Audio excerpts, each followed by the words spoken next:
on the Be Amazing Podcast. We are starting some fun new episodes called Write That Down with my husband, Eric Smart. Welcome. Thanks a bunch. Usually you see Eric behind the scenes. He's usually either editing video and photos that he's taken. He usually shows up at the events. He's so supportive and encouraging of all the female events I do under Be Amazing. And I just thought it would be fun to share a little bit of our life kind of behind the scenes and what goes on. And before we get into who Eric is, I want to talk a little bit about Write That Down. What does that mean? And Write That Down is something that we have, it's kind of like an inside joke. I actually stole it. I stole it from a movie, a National Lampoon's movie called Van Wilder. And the main character, what's that guy's name?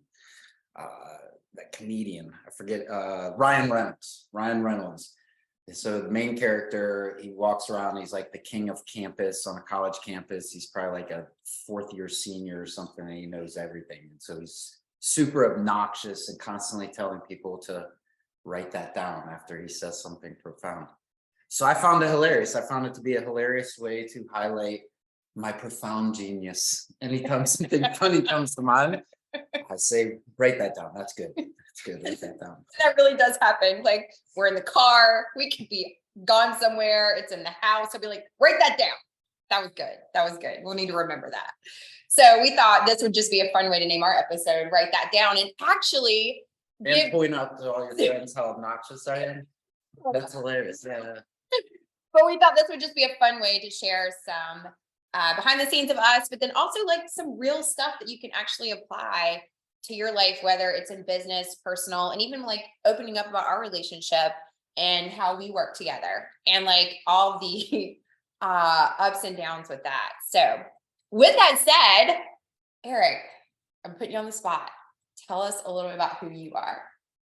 Yeah, so I'm 45 years old. I'm a serial entrepreneur. I'm a jack of all trades and master of none. I suppose that's not true. I don't know if I'm a master, but I'm pretty good at sales and business. So I think those are my two areas of expertise. And while I've owned 13 different businesses, all of them have revolved around sales in some capacity, usually real estate or construction related, or a lot of brokerage stuff, broker and sale of businesses, or real estate, or investment in real estate.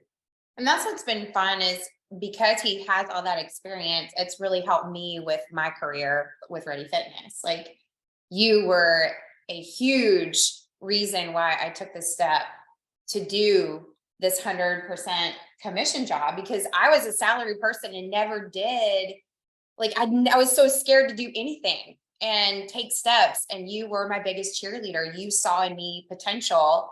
And that's why we're where we are now with that part of what I do every day, which is outfitting and designing fitness centers for multifamily communities. Yeah, and I've always been jealous of your job. And when you were offered the job, I thought it was an amazing opportunity. Now that you've been doing it for so long, I think you're better than I would have been had I ever done that. But it's been amazing to watch and fun to support. And you've become an impressive entrepreneurial salesperson over the journey. Well, I appreciate that. And all the things that, like, all the advice that you give me and the push when I need it. You, like, yesterday I had a moment of just being totally defeated and discouraged. And he was like right there to say, no, you got this. This is just a challenge. You can overcome it. This is in business. Like, this is what comes with the territory. And so I'm thankful for that, because he's always in my ear, like pushing and challenging, but also can flip the script and be my biggest cheerleader. You handled yesterday like a champ. That was a kick in the balls. Like, that was, she lost a couple of deals that is tens of thousands of dollars in commissions. I mean, a big chunk of what we were anticipating for 2023 in income. But I mean, shit happens. That's business. So you've handled it like a champ. I'm super impressed. A little bit of crying, but then you went and beat the shit out of a slam ball in the gym. Are we allowed to cuss on this? The hard and drop, then it comes. Sorry. Sorry, y'all. I'm not normally. Yeah, I am. You can't lie. Yeah. That's the part you're going to see is this is real. Like, wow, we're talking now is like pretty authentic to our relationship and who we are. Yeah, and you'll find I'm not exactly like Cel. If you don't know me, you might be a little surprised because she's super sweet and innocent and pure and all the things that I try to move in that direction, but I'm certainly not that. But that's what makes us so great. And I think that's what a good partner is your opposite. Like, I think we have found that there are things about you that I need in my life, and there are things about me that you need in your life. And so we've actually complemented each other and have helped each other grow. Very well. Yeah, exactly. And so I just like, that's just been a big thing. And I haven't always been able to articulate it or share it, but thought this would be like a really cool, unique way to do that. Awesome. And articulate is not a word I would have normally used. Thanks to You Eric Smart. You used it very well. You must have wrote that down at some I point. did write that down. Good. We write that down and I've held on to that word and I bring it out. Every once in a while, I'll bring it out. Well, I want to talk about entrepreneurism and how you got started. You were actually 21 when you took your first step. Yep. Yeah. So I bought a gym. It was losing money. I was in college. I was a member there. And the owner and I became friendly over the years of working out there. Come to find out, he was in a little bit of financial trouble and was wanting to hire me in a sales role when he found out that I was in school for sales and business. Another young guy that worked there who was younger than myself, he was 19, came to me one day and said, "Hey man, I want to buy Mark out. And if you want to do it with me, we should buy this gym." And I'm like, "Yeah, cool. So I don't have any money and I live in my parents' basement paying for school. So how would that work?" And he told me that the guy who had an SBA loan and was going to default on it and had found out what the payoff was. And I don't remember what the number was, but I know it was slightly less than $50,000. And I was tasked with coming up with half of that, and went to a lot of banks and got a lot of no's, and finally talked my dad into letting me borrow against his 401k, which I didn't appreciate as much as I should have at the time, because what a risk. And I'm thankful that I was not only able to pay him back, but pay him back handsomely. I mean, I gave him the strongest return on investment that any investor's ever had on a small loan like that. But yeah, it was an opportunity. And I think that's pretty reflective of my entrepreneurial career in general. Is I am an opportunist. When opportunities come, I don't hesitate. I jump on them. But there's many periods of my life where years pass and it seems like nothing's coming.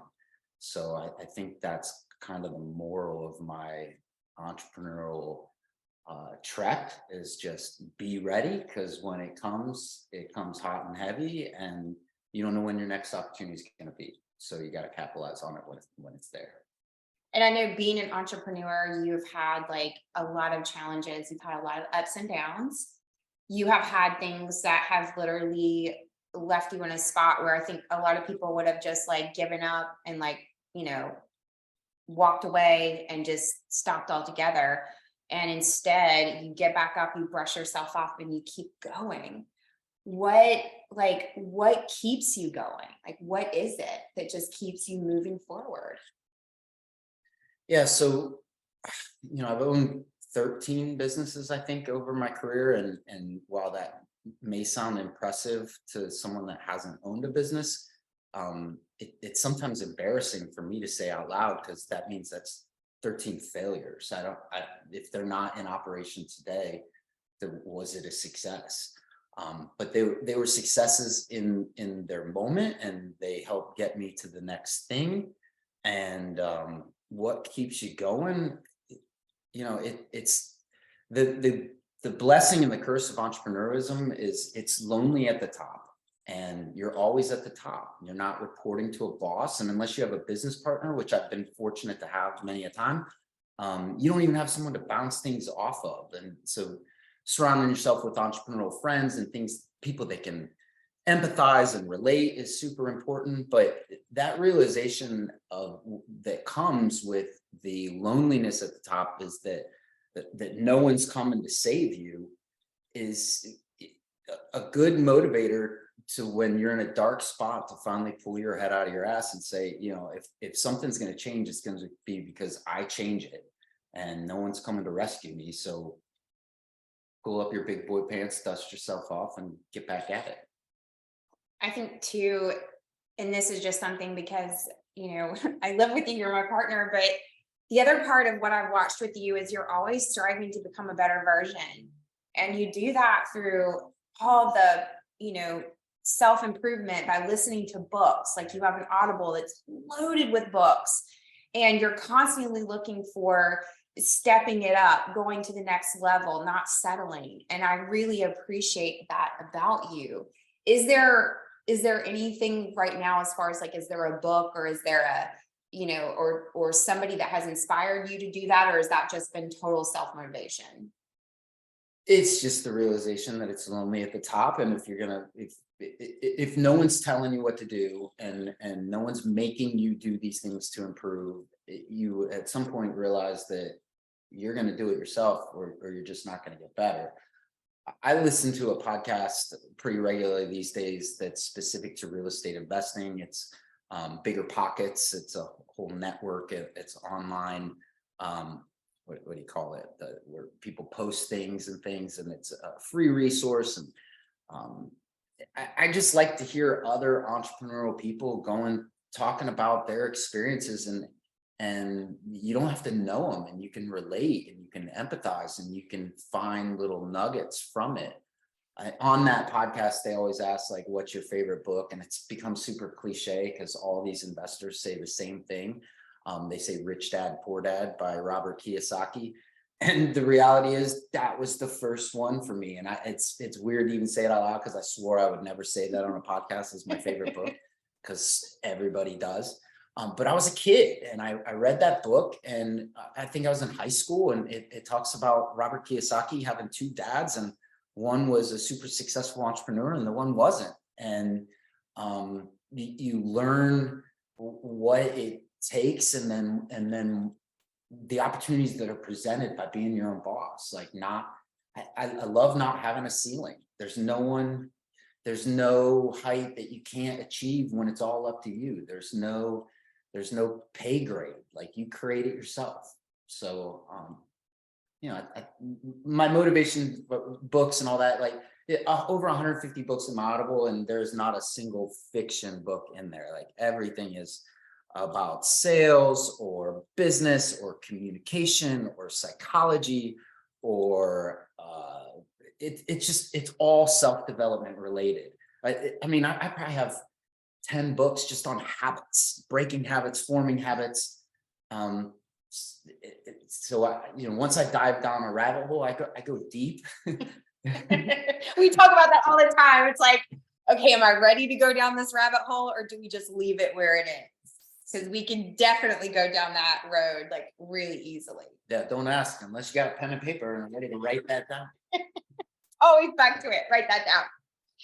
Well, what 3 pieces of advice would you give someone that is maybe feeling discouraged or defeated? Maybe they've started a business. Maybe they are trying to doing something that's been a negative, part of their life. What 3 pieces of advice would you give? Yeah, so if you're feeling discouraged or have felt discouraged, I feel you. I'm there often. I've been there many a time in dark places that I didn't know that I'd ever come out.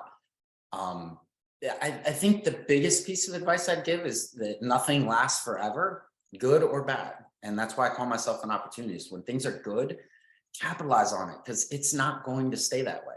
And when things are bad, you only should take so much time to cry in your Cheerios, like cry in your beer or whatever you want to call it. It's not going to stay that way. And especially if you're willing, able, and ready to do something to change that. So just the realization that no one's coming to save you. If you want things to change, it's up to you. And then once you realize that no one's coming to rescue you and it's up to you to maintain a a positive spirit and energy about you, you realize that the cliche of your network is your net worth is oh so true. Like, you are the sum of your 5 closest friends or the people that you spend the most time with. And there's been periods in my life where I go in a hole and I completely retract. And then there are times where I'm in aggressive networking mode and wanting to add people to my network. And it's based on where I'm at in my life. When I'm feeling alone or dark or depressed or stuck, I'll look to others that are achieving and not. So one of the things that's frustrating me as an entrepreneur is when people come to you and oh, will you be my mentor, or will you like, no one's volunteering to be mentors for free to anybody. Like, that just doesn't work that way. Like, go offer something of value to someone that has knowledge and experience that you want, and give them your value with no expectation of something in return. And that's where your next mentor is coming from. So finding people that lift your spirit, and not because they're pouring into you like a psychologist that you, or a psychiatrist that you pay $100 an hour, but pouring into you from, they share their experiences with you and you can feed off of their energy and their wins. So just surrounding yourself with people that are doing bigger and better things than you, so that you can aspire to do the same yourself. Which is something that we really share, because I share that too. I've always looked for coaches. I've always looked for mentors. I've always looked for people that are doing bigger things or that will force me to stretch. And being your wife is actually, you've been a coach and mentor for me. Not that was the reason that we got together. That was just kind of like bonus, but like, you've always helped me stretch and grow. And, I think surrounding yourself with people and creating that network or community is so important. So that to me is a huge part of personal growth. Yes, grasshopper. Yes. I will say that the student has become the teacher in our relationship in so many ways. Like, you are absolutely killing it at your job right now. And the relationships that you built with some of your clients, just like yesterday, you lost a deal because the owner of the company made a specific decision on a line of equipment that he's adamant about having, and your contact went to bat for you. And some of that's because he realizes that your equipment would have been the better solution, but some of it's because he likes working with you, and not just that he likes you as a person, but likes the way that you serve and make his life easier. And he doesn't want to compromise that. And, looking back over my career, I don't know how many times I've ever had a client take a risk in their career, a potential risk with one of their employers, to go to bat and have my back. Like, that's badass. Like, I learn from you regularly these days. So it's pretty awesome when the student definitely becomes the teacher. And, I'm here. I got my pen and paper ready. I'm ready to write that down. Tell me something to write down. Write that down. Well, I think that's been a big part, like, as a husband and wife, that we have had influence on each other. Now, this has not been an easy road for either one of us. Like, let's just be honest. There have been a lot of struggles at times, and a lot of times that you would see the things I was doing and you're like, why are you doing that? Why are you wasting your time there? Why are you going and, going to that event? Why do you want to do that? Like, what? And then, maybe it takes a year or two for the reason or the benefit to show up. But then also you've helped me learn how to not feel like I have to do everything, like really pause and look at something and see where the return on investment is, the ROI, or does this make sense? And so to me, I feel like we do. It's that back and forth. Yeah, like how we've helped each other. It's easy to give you advice on things that I've failed miserably at. I'm telling you constantly to stop chasing shiny things, but I've had 13 businesses. So I'm guilty of chasing shiny things. So I had a consulting company once called Smart Consulting that I shut down because I felt imposter syndrome, because I'm telling all these other entrepreneurs what to do in their business. and to work on it, not in it, and all these things that I wasn't doing myself. So I'm much better at giving advice than I am following my own advice. So it's nice to have someone that it's not always the easiest to have your partner be your accountability partner. But what a blessing if you can heed the advice of your loved one, that to have them there all the time. But it certainly is not easy. Like sometimes you don't want to hear advice, you just want a shoulder to cry on. Right. And Sometimes I don't want the coach or the mentor. I don't necessarily know how to turn it off. Right. I haven't found the switch. But let's take a second and just talk about the accountability workbook that we use, because this has actually played a really important role in our relationship as well as our own personal goals and goals together. However, I wasn't the best accountability partner at first. Like, how many years have we been doing this book? At least 3, I guess. 3, 4. I want to say 3 or 4. I think we're on 4. Yeah, maybe 4. It's Darren Hardy's Living Your Best Year Ever. And so it's a journal, and you have to do these work pages every week, and you have to meet with you set your goals, you set how you're going to go after your goals, and then you sit down with your accountability partner, or Zoom with your accountability partner, or call them, however it works for you. And you actually share where you're at, like what has transpired in that week. Did you accomplish what you wanted to go after? Like all of that. For me, I like the idea of it. I didn't like the work of it at first, because I was like, oh. And so it's taken me a couple years to really truly buy in, but you were bought in from like the get-go. Well, I knew the reward. You haven't seen the reward, and to your credit, you still haven't seen the reward of all your work yet. All the winnings go back, are reinvested. So we certainly live a very conservative, humble life, and we haven't celebrated the victories from a monetary standpoint whatsoever. So without seeing the reward, it's sometimes hard to remember what you're doing it all for. And earlier in life, when I was still young and dumb, and maybe I still am, not so much the young but the dumb, but I celebrated and spent some money and did some things that I made me realize that it is worth it. The rewards are sweet, and I think this year we'll start to capitalize on that a little bit, and you'll feel it. And once you start to feel it, it's a lot easier to do the work. Well, and I think with this whole journal, we have created this ritual on Sunday nights where we sit we have dinner together at the table, and we talk through our journals. But it has opened up, at least for me, it has opened up conversation. Like, we really have really worked on our relationship and communication, which isn't always easy. And not just for us. I just think for couples in general, life can get busy and you don't really take time to communicate. But this has really become a special time for me, and how much I appreciate. Yeah, well, it's helped your maturation and growth with communication immensely. And I think one of the biggest struggles we've had early in our relationship is the different ways that we communicate. I'm super verbal, and everything, everything, and there is no censorship. So it can be crude, it can be crass, it can be just a brick to the face sometimes, and I've had to temper that and learn to present things better, and become a better listener. So a lot of that was just me not being a good enough listener to encourage you to communicate. And I think some of the external wins that you're having in business is helping too, your confidence.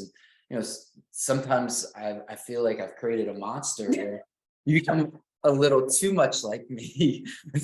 Well, when I like pop back with something that's like, you've got a little sassy. You got a little sassy. I have a little sass going on. But really, like, going back to the conversation piece, like, it's taken me a while to build my confidence to share like what I think and how I feel, because you're so like tough. But I will say I'm thankful for that, because that has helped me get stronger. Because in business, people aren't going to sugarcoat stuff for you. They're not always going to be like sparkles and butterflies. Like, So I've had to learn to become tougher, but that's because being paired with you and the relationship that we have, like I really think that we have really helped each other grow. Amen. So we'll leave it at that. Oh man. Okay, so I do want to go back and talk about a little bit because we talked about challenge. One of the things I wanted to ask you about is, stress is a big thing. We all deal with stress differently. Everybody has a different way of handling it. I showed yesterday and found myself yesterday with a slam ball, able to manage stress through a workout. So for you, what is the best way for you to manage stress when you feel it? Yeah, so when we were talking about books, I mentioned that I have at least 10 books on habits, making and breaking new habits. And over the years, I've learned that I am a creature of habit, as I think we all are in many ways. Maybe I am more than most, in that I've learned that habits can be, everybody thinks of habits as something that's bad. And I've learned over the years that habits are what you make them. And I've often had a hard time of breaking habits. So through my 20s, my number one outlet was sex, drugs, and rock and roll. I mean, I lived a fast life. There was a lot of drinking and just anesthetizing. If the stress was too much to handle for the day, to have a few cocktails and get up and do it again. But I was working 90 and 100-hour work weeks most of my 20s.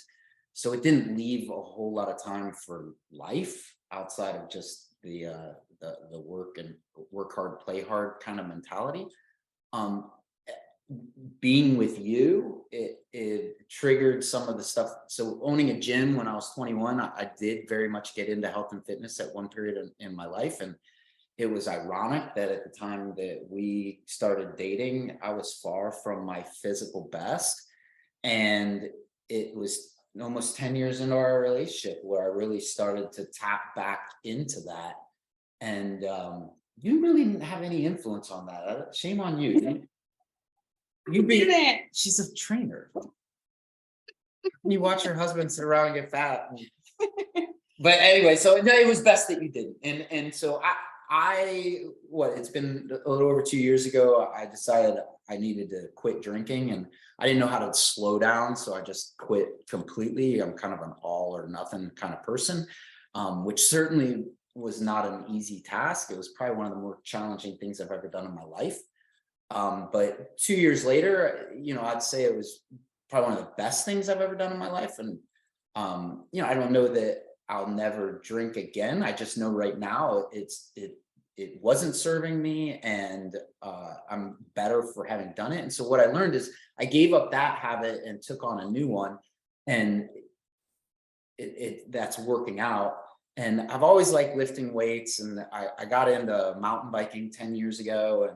And I like to fancy myself a wannabe like Red Bull downhill racer kind of guy, but I don't have the skill set for it. But I try all those things and hurt myself often. And I realized that not being in good shape led to injury, and and then you're out, and broken bones and things. And so I got really, really into fitness, and then it got easier and easier to not drink and eat poorly, because you start to see the results, and you're like, well, if I were to drink or eat this piece of cake or whatever, it's going to be counterproductive to all the work I just put in.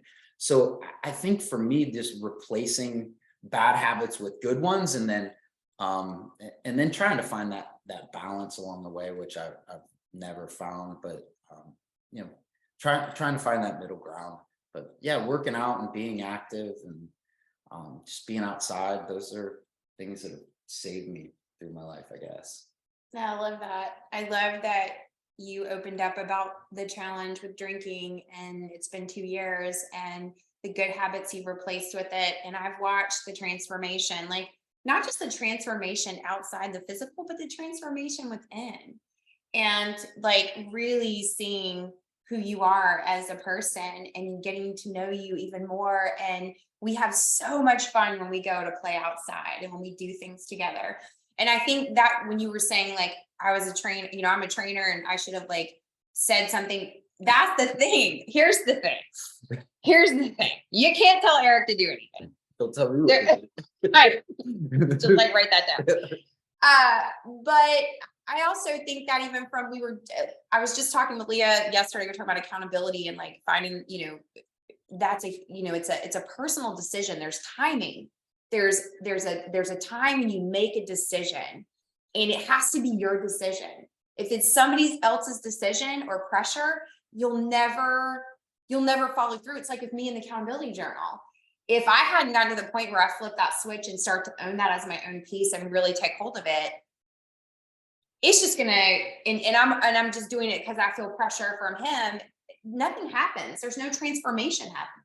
So I think the example of what you've been through yourself and the fact that you own it and you are vulnerable enough to share about it, like, to me, that's really, really amazing.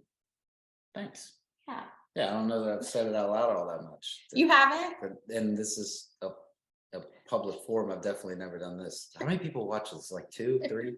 I think we have 3 listeners. Well, for all 3. That makes me feel a little more comfortable now. Good. Well, so I know you told me about like your one book that you said that you would never talk about. We've already hit that. But do you have and you talked about the podcast that you like, but is there like a song that you put on when you go to the gym that like just kicks you into full motivation? Not one, no. I just like angry music. Right? For angry music. Things that pump me up is just real heavy metal, real hard, aggressive hip hop, like anything that scares your mama kind of thing. Okay. I don't know. Well, I guess maybe that's where I get my potty mouth. I don't know. I thrive on like, so that's how my methodology for overcoming or fighting depression is. Like, I would rather be mad than sad any day. Like, sad doesn't get me anywhere. Mad does. If I get pissed off, it's over. Like, whatever opposition is, whoever's up against me, whatever challenge there is, like, if I get pissed off enough, it's over. I'm going to figure out a way and get it done. So that I like the kind of music that takes me to that place. And then you get it out of your system, and you don't have to be mad the rest of the day. But yeah, I like some angry music. I think there's actually a lot of men that can relate to that. And there's probably some women too. Because I don't necessarily function off of that, like off of anger that motivates me. I just like good beat. If you could have seen yourself at the No. I thought we were gonna get kicked out of the gym yesterday because the heavy bag clearly says do not kick. And you're over there kicking the crap out of the heavy bag. And then the employee at the gym comes over and is like, hey, you're not supposed to kick this. And then proceeds to give you instruction on how to kick it more effectively. And then walks over to me and says, I think she's going to hurt someone. Like, he was legitimately afraid to go say something to you. Like, you don't understand. You think you're this fuzzy bunny, and then no one, like, people are afraid of you in the gym sometimes. Whether you're listening to angry music or not, you look like you're listening to angry music. That's all because I wear a hoodie and my beats. You look angry. It keeps it off. Well, it keeps people from like interrupting, so then I just stay focused. But what are you gonna do? I am a fuzzy bunny, for real. But I do have some edge now, thanks to you. You're welcome.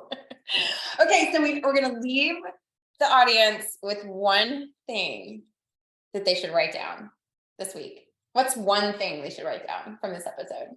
Well, I mean, if we're going to wrap up what we talked about here, it should be something that we've said in the actual podcast, right? So I think the no one's coming to rescue you thing. Like, why do I have over 150 books in my Audible? Because no one's coming to rescue me.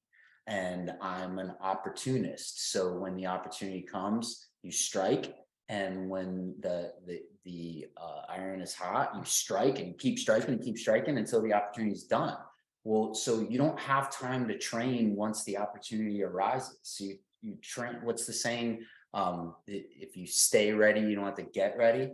So I'm constantly trying to prepare myself for whatever the next thing is, because I don't know what it is. I mean, the house we're sitting in right now, I bought the day I looked at it. It was off market. A wholesaler had it under contract and said, I'm putting it under contract today. And the thing was a mess, and it sat vacant for a really long time. And it was a big decision. It was all cash to buy it out. And it was everything that we had. And I called you and said, hey, we're buying a house today. So had I not done everything that was necessary to prepare for that moment, I'd have missed that opportunity. So I don't want to miss any opportunities because I wasn't prepared. So just knowing that no one's coming to save you. If you're in a place that you don't want to be, well, do something about that. And if you're in too dark a place to do it yourself, find some people to surround yourself with that can lift you up, and stop being a leech and leaning on them for everything. Like, use them more as an example, and pour into them and pour into others, and it'll come back. Like, don't be so thirsty and looking for someone to drag you out of your place. But that realization that no one's coming to save you, I was trapped in the woods one time when a four-wheeler broke down, and I was out there all night, and I was surrounded by bears, and I had no light, and it was one of the scariest moments of my life. And that realization was more real at that moment than ever before. Like, no one is coming to save you. If a bear attacks right now, you have to be prepared.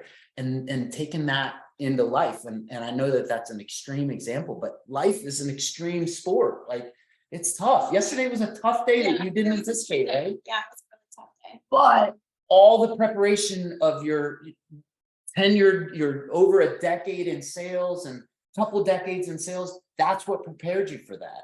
So had you not read the books and not done the podcasts and all the things you'd done for that moment, that might have been a knockdown that you couldn't get up from. And you got up in a couple hours because you had done all the work years prior. So no one's coming to save you. So especially if you're in a great place right now, prepare for the worst now. And what better time to prepare than when things are good? So keep pouring in yourself, never stop investing in yourself. And quit relying on other people to tell you when to improve. Like, do it yourself. I think it's the biggest blessing of an entrepreneurship is you don't have anyone to rely on, and great, there's no one else to rely on but you and a partner. Thank God for my wife. And thank God for you. Amen. Okay, so that wraps up our first episode of Write That Down. So stay tuned for more episodes coming. You can reach out to me by Cel Smart on Instagram, and also follow the Be Amazing podcast. So stay tuned. Next episode coming to you soon.